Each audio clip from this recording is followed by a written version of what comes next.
been running your teaching business for a while, you might still be wondering, but what would make it more successful?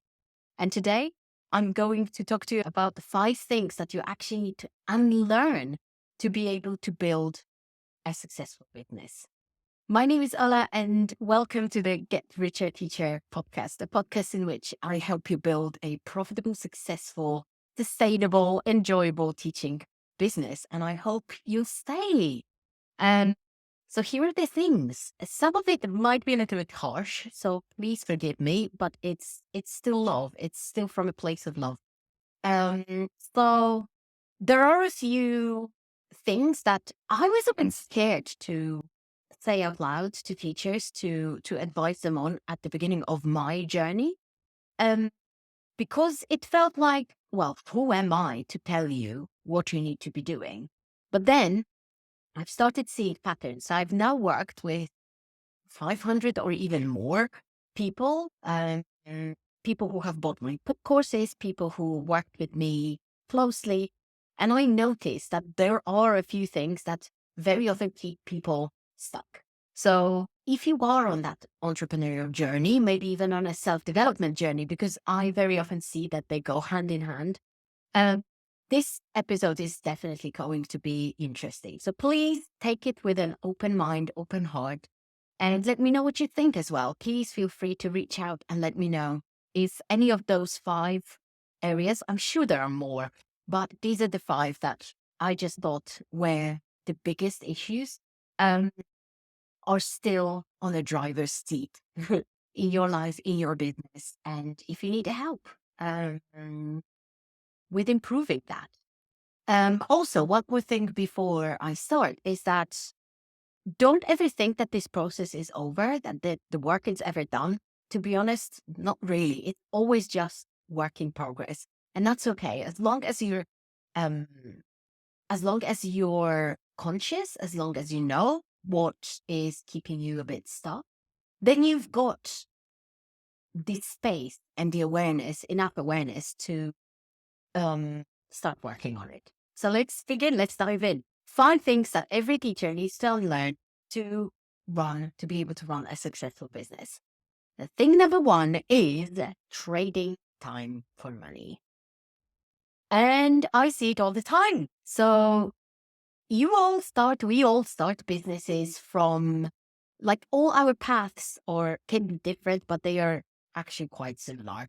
So we either worked for schools before, worked for online platforms before, or we started tutoring, teaching on the side from the get-go. My own journey was a mixture of all of these. So I worked for a language school, but also for myself. And all of this work was based on being paid for an hour, 2 hours, or however many hours I worked of my time. There were obviously times when I got frustrated because nobody ever paid me um, for lesson planning, for example, but it was always about the time spent in the classroom, whether it was a virtual classroom or a face-to-face classroom. So no wonder that that's the default. There was also a time when I worked as a manager and as an assistant director of studies in a language school where I had a full salary. And that was a very bizarre experience because, to be honest, like, I had a typical 9 to 5 job and I was paid a salary, which, there were some perks connected with just being paid the same amount of money monthly, and it was stable. But actually, because of my nature, because of my history, I once calculated what my hourly pay was in that job, and it was abysmal. It was just so low. But I don't know, what was it, like £10 an hour, which is absolutely, like, it's below the minimum wage, even back then when I worked there. So it was a bit of a shocker. But anyways, the whole point is that we're so used to attaching what we make with how much time we spend doing something that we cannot really see another way. But to be honest, I'm not saying it's never black or white. You don't suddenly have to quit all your teaching and all the hours that you spend teaching, because you might still enjoy it. Like me, I like to spend time with people, and like I like the hours that I spend working with clients, even though, but not even though, but I realized that in order to actually start growing this business, this cannot be the main way in which I make money, because there is a ceiling. I've talked about this before, that there is a very clear ceiling to how much you can make if you make money from working a certain number of hours, because there are only so many hours in a week, and there's only so much that you can charge for that. Like, I could be talking to you about raising your prices every week. The whole, podcast could be just about that. But it's still, there is a ceiling, right? You are not suddenly going to go from charging £20 an hour to charging £1,000 an hour. I mean, it's possible, but it's not really how it works. So all those people who actually online, when they tell you, oh, start charging more, start charging your worth, we're going to touch on that today as well. What they mean is actually stopping the trading of time for money. They mean leveraging your time in a different way. So by selling, I would say that the first step would be experimenting with at least a small group offer. So that's why in the Rocket Accelerator, I teach this approach of running a workshop, a paid workshop, as your first minimal viable group offer. Then teaching a group program. In a previous episode, I talked about what the elements of a group program are. So listen to that one. It's really juicy. And then adding some digital products as well, so that people can buy it while you're not working. So they are not paying you for your time, but they are paying you for something that you spend. Yes, you did spend some time creating at the beginning, but then you can sell over and over. That's why, by the way, it's called passive income, because you make money while you're not doing anything active, which actually, and this is an interesting point here, this creates tons of resistance in teachers, because they think that like there is a certain, it becomes a core belief that in order to make money, we need to be doing something actively. So all those kind of people who are now trying to sell the dream of passive income are, and nobody is talking about this, they never ever tell you that if you don't work through it on your mindset, especially, you are going to struggle. You are going to sabotage yourself, and you're going to be doing tons of stuff that you don't need to be doing before you start selling passively. The passive thing is also another thing, because there is the act of selling that needs to happen, but it's the leveraging of your time teaching that we're talking about here. So that's mistake number one, or I don't even want to call it a mistake. It's something that we just do because we don't know anything else. But we need to shift the perspective here. We need to start thinking about how can we leverage our time a bit better. My approach was never to go from one extreme to the other. So to go from being a teacher, a classroom teacher, or teaching 20, 30 hours a week to not teaching at all, because usually that's what teachers don't want. They want to be in touch with students. We love working with those people, but it cannot take the whole life. It cannot take all the hours. So it's about finding balance, right? I would say that, again, the easiest first step to me is experimenting with a group program. Yes, you need to know who your target audience is. You need to have some foundations in place, but it's just one of those things that, yes, it is still a huge project. It is still like you need to learn so many skills. You need to validate the offer. You need to prepare a program. You need to learn how to do marketing for summertime, create an audience. You need to learn how to launch and how to sell. So there are lots of things to do, but still, to me, this is still the easiest way compared to, for example, digital products, to replace some of your income that you are now making from trading your time for money while working with especially one-to-one students, and that comes to mind. If I'm not talking here to like language school owners where where you're selling hours in your courses. That's a little bit of a different story. So I want you to take that with a pinch of salt. But I'm mainly talking to teachers who are still like whose income depends on how many hours they work. The first lesson to unlearn is to shift that and to allow yourself to leverage your time. Point number 2 is, and this is going to be a surprise, it's educating all the time.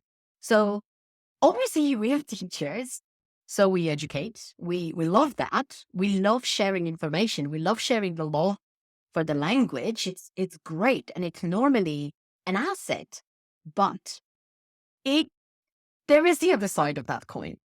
When we primarily focus on educating, we are not thinking like business owners. So it's not like you're lacking something. It's just, again, about that balance. You're not suddenly from a full-time teacher who actually loves their job. You're not suddenly becoming a marketer because you don't need to become a professional marketer to run a successful business. But you need to go somewhere to the middle. Again, it's about that. It's about finding that common ground between being a great educator and being a good enough marketer to be able to have a successful business. Usually what I see, and I usually see it on social media because that's like the window to to the world, and that's where I observe teachers in the natural habitat or sort of natural habitat. The classroom would be the natural habitat. Is that the primarily focus that they have on social media is still teaching somebody about something. It's less about talking to people about things. It's less about sharing stories, less about engaging those people. It's more about educating. So a tiny shift that you can create here that will help you not educate all the time. So not put you in that position of just always sharing your knowledge, because that's not where your worth is only. And that's more on that in a moment as well. Is think about stories. So when I was walking this morning, I was thinking, if I was to start a teaching business from scratch, I would start by saying, oh my God, I remember the first time I had to make a phone call when I moved to the UK. It was a disaster. I was so nervous, sweaty. I would tell people this story. I wouldn't bloody teach them the phrases on the phone because nobody engages with that. People engage with emotional stories. So this is the tiny shift that you can create even today. Stop educating, start engaging with people emotionally.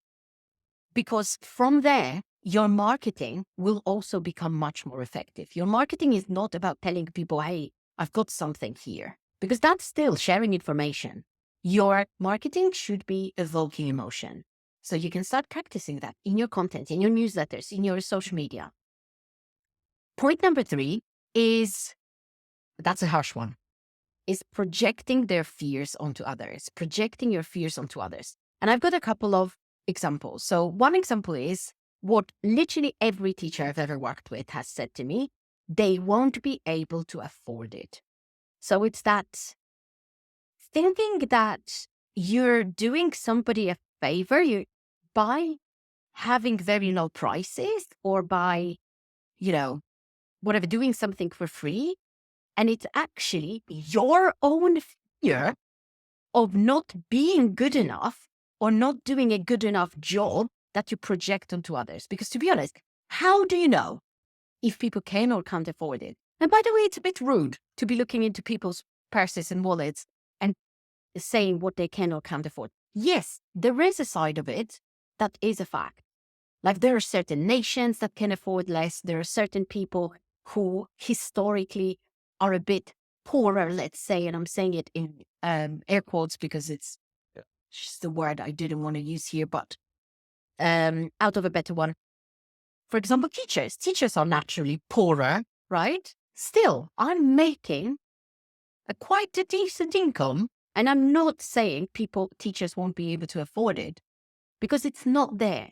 I'm not going to project my fear, although I have done in the past, onto others and kind of create stories about their spending power or about what they can or can't do, what they will engage with, what they won't engage with. The only way to check is by experimenting, by putting things out there, whether it is free content or paid offers, and seeing how people react. That's it. Otherwise, it's guessing. It is really guessing based on fear. So that projection, those projections, so that's one way in which they manifest. Another way is I see it in like Facebook groups and forums all the time. Teachers saying like, oh, I had it, and it's always about money because that's the most taboo and like tricky subject for all of us. A teacher posts and says, oh, I had a sticky situation with a student. She said my prices are too high, so she can't continue with me. By the way, completely normal. We should just let them go. We shouldn't be even like sort of analyzing the situation because it's not our business. If somebody says it's not for me, it's too expensive, it literally is none of our business. But people like to dissect it, which is okay. It's human nature. But then they say, oh, how come this same person can afford going and having their nails done, but they can't afford an hours of the language? That is such toxic thing that doesn't come from nothing but your own fear. Your fear that your work is less meaningful than nails, having nails done or like a manicure. So this is actually awful because there is absolutely no comparison between a language lesson or a language course and a manicure because they are completely different things. Like, honestly, if I was going to a super important party, or even if I was getting married, what would I need? A language lesson or a bloody manicure? Obviously, I would need a manicure. And in that case, a manicure is actually super important to me. So why would we even compare? It's our fear. It's the fear of not being good enough. So next time you're trying to dissect it, and I know I'm being very harsh here, but I know we kind of fall into those toxic thought spirals, and it's not good for us. It's not good also for those beauticians who do manicures because they haven't done anything wrong. They just do give people what they need. A manicure, that's it. Or whatever, a plumber or something, right? There is no comparison. And stop looking people into their wallet. People, it's not that they don't care. So the way I see it is that if somebody says, oh, your lessons are too expensive or whatever, the way I see, but they can pay for a plumber or for a manicure or for some other service, a hairdresser, it absolutely doesn't mean that they don't care about those lessons, that they don't care about their language progress. It's just not a priority anymore at this stage of their life. And we should be absolutely okay with this. We cannot force people to do anything because that's how frustration is created. People then don't commit, people come late, people cancel lessons. That's how it happens. If we're desperate for people to pay us the money, then this is what happens. So I would just drop it. Point number 4 is attaching your work to your work, which is kind of like a continuation of that. So my personal pet peeve is the phrase, charge your worth.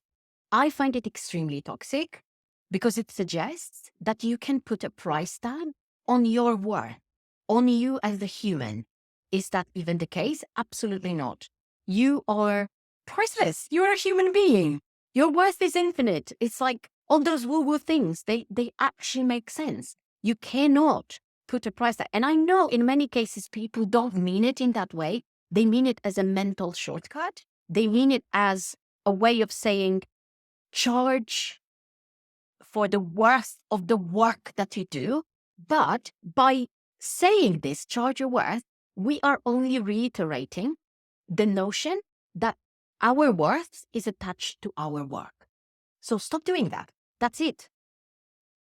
But it also manifests in other ways. It manifests in us getting upset if our social media content doesn't work, us getting upset if people are not buying, us getting upset if, things are not working in business. We need to detach. We need to create distance, because these two things have usually no connection. When your content isn't working or is attracting teachers or the wrong people, it means that you still haven't cracked the content. And that's just a fact. It doesn't mean anything about you. You just haven't yet cracked what the right thing to post is. That's it. And you can learn it. Number two, if people are not buying, you probably still haven't learned sales. That's it. If your business is not working as well as you want to, it's probably because something is still not working as it should be, which doesn't mean that you are stupid, silly, behind, or whatever. It just means that it needs a tweak. That's it. That's it. So stop attaching your work to your work and to your business, because it's pointless. It keeps people stuck from going and actually asking for help and learning things that are useful. And finally, point number 5 is something that I've started noticing recently. And I called it a gatekeeping your brilliance. So a lot of people recently have said to me that they are scared to actually put things out there out of fear of being copied, or out of fear of, I think it's mainly being ashamed or being ridiculed. I think that's what they're trying to say. Maybe not directly, but I kind of figured it out that it must be that, because otherwise why, right? Most people that I know are absolutely brilliant. I have to convince them sometimes that they're brilliant. And then if I tell them, it's for example, sometimes people send me send me stuff for feedback in my programs, in the accelerator especially. They can do that weekly for our calls. And they would send me something and I would say, this is brilliant. And they would kind of doubt it and look at me, but are you sure? I'm like, so this is not a me problem. This is not a me. This is me, not a problem where I'm not giving enough feedback. It's a problem where they doubt their brilliance. So they hide it. They gatekeep it because they don't think it's good enough. I had a client who actually said, hey, but could you actually correct what I've written here? And I'm like, but there is nothing to correct. And then, their brain is telling them, oh, she probably didn't read it. She probably didn't look at it I do not criticize things for the sake of criticizing them, because I do believe that we get way too little positive feedback, and we're way too used to asking for criticism and negative feedback. And there is absolutely time and space for negative or constructive criticism, but also good feedback and praise are very often what's missing. And that's why people are so afraid to share what they know. They are also afraid that it will be copied. That is a thing that is unfortunately something that we need to work through. I don't think it's fully, I think it's actually inevitable. At some point, somebody is going to copy something that you've done, because if it's good, it's bound to be copied by someone, because somebody else will see it as valuable. I've been copied 3 times so far. And yes, I get annoyed every time, but there's actually no way. I could pay for lawyers and stuff, but obviously I'm not going to do it. It will depend on the importance or the significance of the thing that got copied. But in general, you just accept it and you move forward and you show those people that you cannot be broken. That's the only way. And also there is a certain energy and certain light that gets created when you unapologetically share what you're great at, what you've got to share with the world, whether it is materials, whether it is courses for students, whether it is, I don't know, just thoughts in your blog. All of this matters. And you actually don't know until somebody has a very big reaction to it if it's good. Because you are like most of us, we look for external validation. But to be honest, being copied is a little bit like external validation. So I know it's awful. It kind of is. So these are the 5 lessons. I want you to sit with it, but also message me because I'm super curious what you thought about this. In the Rocket Accelerator, especially, it's such a big program. It's 6 months. So we get to work not only on you having a fantastic business, but although no, I'm saying this now and now it makes no sense because to me, a fantastic business means that the owner is also happy, is feeling like they're making progress, like they're developing as a human being. So the coaching element in that program is extremely important there. It's not just about building a course, about learning how to launch and sell. It's also about integrating all the parts of you into your business because that's, to me, is a profitable, sustainable, and an enjoyable business. That's it. So marinate on it. Let me know what you think, and I'll see you in the next episode. Bye.